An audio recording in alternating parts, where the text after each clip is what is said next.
e obrigaram Simão a carregar a cruz, conforme vemos em Marcos capítulo 15, versículo 21.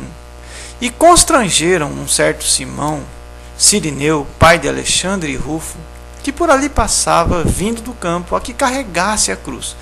Vemos algo bem curioso nesse texto. Este Simão, homem até então comum e ímpio, não cristão, passava desapercebido pelo mesmo caminho onde Jesus carregava a pesada cruz, na qual seria crucificado pelo preço de nossas vidas diante do Pai. Todos os discípulos que o seguiam já haviam fugido, inclusive Pedro, o mais destemido e aparentemente também o mais corajoso e impetuoso, mas que tremeu grandemente diante da terrível cruz. Então, os soldados romanos obrigaram um estranho, uma pessoa que nada tinha a ver com tudo aquilo, a que tomasse lugar ao lado do Senhor Jesus e o ajudasse com o vitupério e a vergonha de carregar a arma pela qual seria morto. Arma esta que era sempre utilizada para matar os piores malfeitores do império. Seria injusto se não mencionássemos João, que de longe ainda seguia o mestre no caminho do Gólgota. Ele foi o único discípulo que, após uma fuga temporária, voltou para estar com o Senhor Jesus. Por isso mesmo, o Senhor, após a ressurreição, promete a ele uma morte sem martírio, uma morte calma e em boa velhice. João capítulo 21, versículos 19 a 22. Quero também lembrar que todos os outros que a princípio tentaram evitar a cruz morreram martirizados para glorificar a Deus e se tornarem aquela boa semente que depois de morrer pode gerar muito fruto. João capítulo 12, versículos 24 e 25. A Bíblia não fala muito de Simão. Após este evento, o que podemos saber é que este homem teve uma experiência tremenda nesse dia. Sua vida mudou completamente e para todo sempre. Ele se tornou um eminente discípulo do homem que havia ajudado-o a morrer. Do mesmo homem que carregou a arma e conheceu junto à cruz. Ele converteu-se, ou melhor, ele foi convertido. E seus filhos serviram fielmente ao Senhor Jesus. Rufo até foi elogiado pelo apóstolo Paulo, que declarou ser ele um eleito do Senhor em Romanos 16, 13. Considerando a forma como o evangelho chegou na família de Simão, creio que ninguém poderia negar que ocorreu uma eleição e uma escolha muito específica. Ele não foi convidado a carregar a cruz. Ele foi obrigado. Ele foi constrangido e, por fim, foi eleito de Deus e seus filhos também. Conversando com uma irmã em Cristo, ela disse algo que me fez pensar acerca da doutrina da eleição de Deus, ou mesmo da predestinação, em contraste com o livre-arbítrio do homem em relação à salvação. Essa irmã me disse assim: creio que acreditar na predestinação ou no livre-arbítrio é algo irrelevante, que nada pode acrescentar à vida de um cristão. A única interferência prática está ligada à forma de se pregar o Evangelho. Pensando nessa frase, fiquei imaginando como seria a forma de pregar de alguém que crê na predestinação. E como pregaria alguém que crê no livre-arbítrio? Olhando para a história da igreja, para os pais apostólicos e homens como Santo Agostinho, Calvino, Lutero, Jonathan Edwards, Charles Spurgeon, John Knox e muitos outros que criam na predestinação e soberania de Deus em relação à salvação, eu concluí que a mensagem deles e a forma como eles cultuavam a Deus e glorificavam ao Senhor de todo o universo possuía um toque de profunda reverência e temor, que nos constrange e nos fala ainda hoje, mesmo depois de tantos anos passados. E assim constatei que a mensagem da predeterminação e soberania de Deus é algo muito real e completamente aplicável nos púlpitos modernos. tanto quanto foi no passado. E, a partir desse ponto, comecei a avaliar o ensino do livre-arbítrio ou da soberania do homem, podendo escolher entre tornar-se ou não um filho de Deus. Bom, na verdade, eu jamais vi alguém escolher um pai, ou mesmo dizer, eu quero ser filho daquela pessoa ou daquela outra. Parece-me que quando somos concebidos, fica determinado para sempre quem é o nosso pai biológico. E nossos genes comprovam isso, basta que se façam os exames e fica comprovado nossa ascendência paterna. Bom, e quanto à nossa filiação espiritual? Será que podemos escolher de quem seremos filhos? Podemos exercer o livre-arbítrio nesse assunto? Creio que para muitos cristãos modernos a resposta seria sim. Eu posso escolher entre ser filho de Deus ou filho do diabo. Jesus disse aos fariseus em João 8,44: Vós sois filhos do diabo e quereis sempre satisfazer a vontade do vosso Pai. Aqui o Senhor Jesus classifica os religiosos fariseus como filhos do diabo. Pessoas que não se convertiam. Pessoas que não compreendiam e nem jamais compreenderiam a obra redentora de Jesus para poderem tornar-se filhos de Deus. João capítulo 1, versículo 12. Alguém poderia argumentar que algum fariseu poderia contestar o Senhor Jesus e dizer: só para provar que você está enganado, Jesus, eu vou me converter e me tornar um filho de Deus também. Se isso acontecesse, realmente o Senhor Jesus poderia ter se enganado acerca da filiação daqueles religiosos, mas a história comprova que o Senhor Jesus acertou em tudo.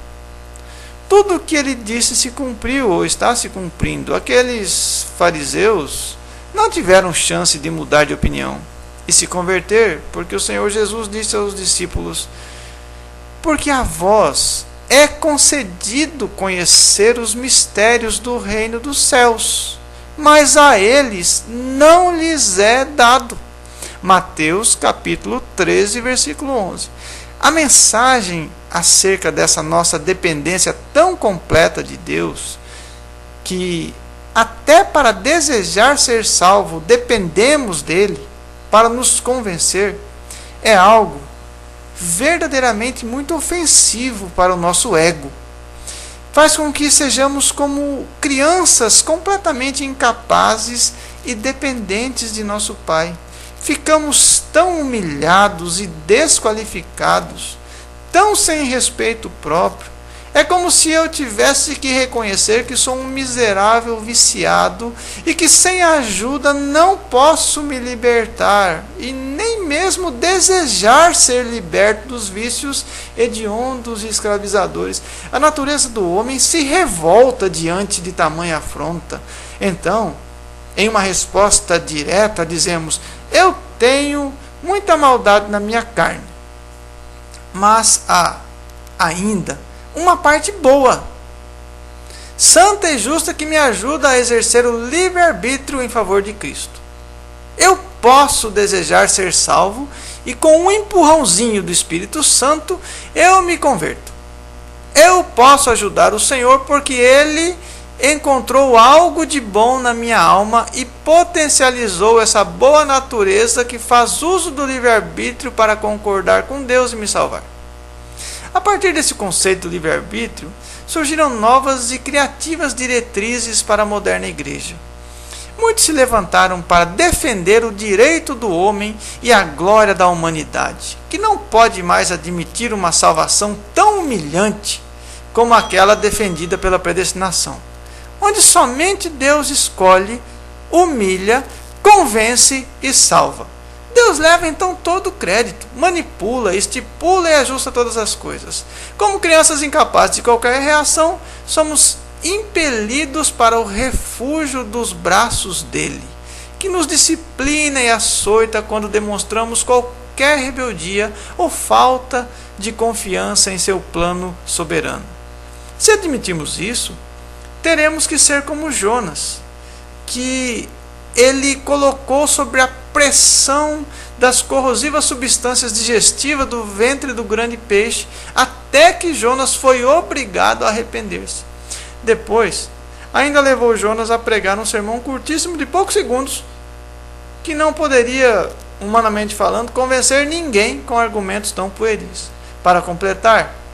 Leva a cidade inteira à conversão com essa mensagem simples de arrependimento, o que também parece uma discrepância à nossa liberdade de escolha, já que nenhum ninivita daria crédito a um judeu pregador. Nenhum sociólogo admitiria que os ninivitas poderiam converter-se com uma mensagem pregada dessa forma. Culturas tão diferentes, sem utilizar as técnicas de adaptação transcultural. Não podemos mais usar esses métodos retrógrados em nossos dias, dizem eles. Hoje precisamos estudar a cultura, adaptar a mensagem, bajular o livre-arbítrio do povo a ser alcançado. Não basta uma mensagem de arrependimento e renúncia.